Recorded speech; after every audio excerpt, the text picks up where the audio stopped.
menjelaskan tentang sistem reproduksi.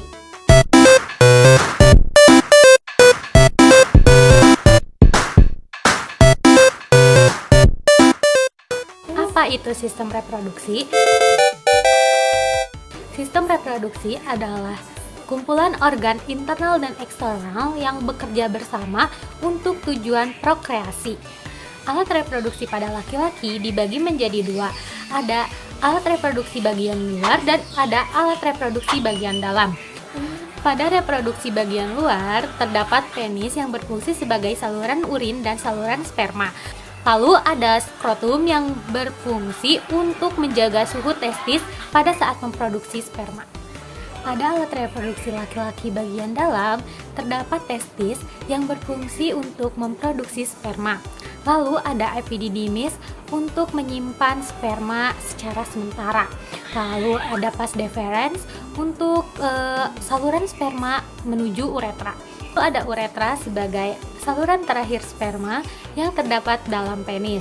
Selanjutnya ada kelenjar reproduksi yang berfungsi untuk menghasilkan cairan yang nantinya akan bersampur dengan sel sperma.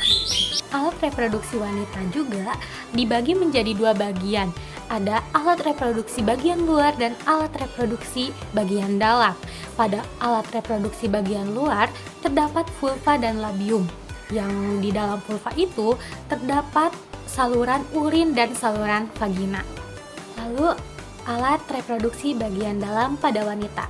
Yang pertama ada ovarium. Di dalam ovarium terdapat kumpulan sel yang disebut folikel. Lalu ada tuba Fallopi yang berfungsi untuk membawa sel telur dari infundibulum ke rahim.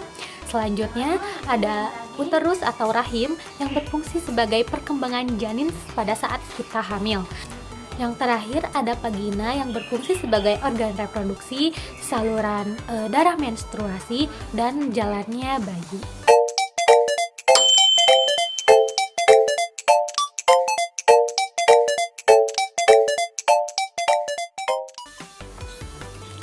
Apa sih spermatogenesis itu?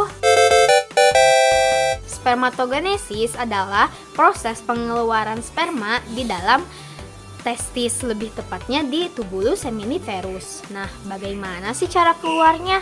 Cara keluarnya yang pertama, dari sel primordial mengalami pembelahan secara mitosis menghasilkan spermatogonium.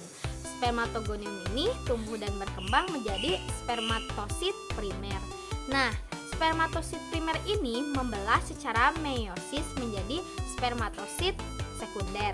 Nah, spermatosit sekunder ini membelah lagi secara meiosis menghasilkan 4 buah spermatid.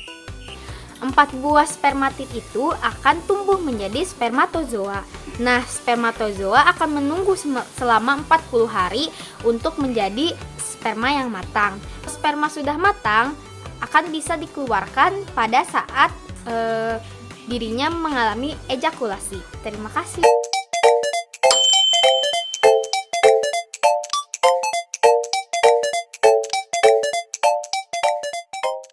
Oogenesis. Oogenesis adalah proses pembentukan sel telur atau ovum dan dimulai pada saat embrio masih ada dalam kandungan ibu.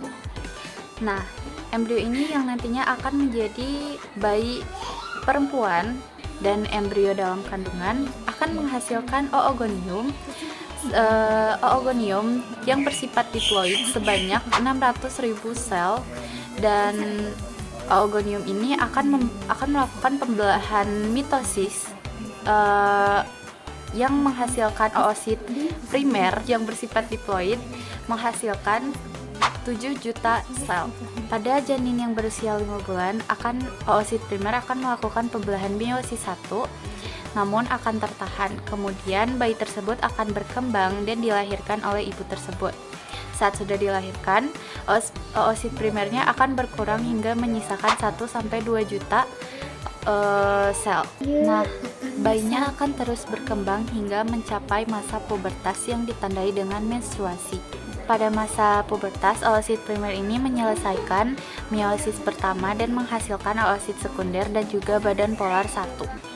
Lalu, kedua sel ini akan melakukan pembelahan meiosis 2, dan jika oosit sekunder ini melakukan fertilisasi, maka pembelahan meiosis ini akan diselesaikan, di mana oosit sekunder membelah menjadi ootit dan juga satu sel badan polar 2 yang bersifat haploid. Kemudian badan polar 1 akan menyelesaikan pembelahan meiosis 2 menjadi dua sel badan polar 2 yang bersifat diploid.